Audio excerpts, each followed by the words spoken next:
त्रिदलं त्रिगुणाकारं त्रिनेत्रं च त्रियायुधं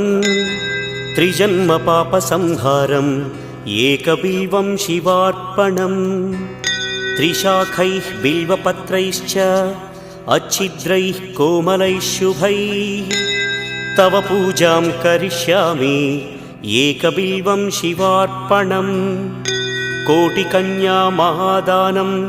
तिलपर्वतकोटयः काञ्चनं शैलदानेन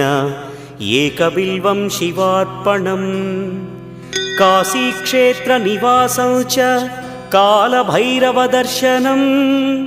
प्रयागे माधवं दृष्ट्वा एकबिल्वं शिवार्पणम् इन्दुवारे व्रतं स्थित्वा निराहारो महेश्वर नक्तं हौष्यामि देवेश एकबिल्वं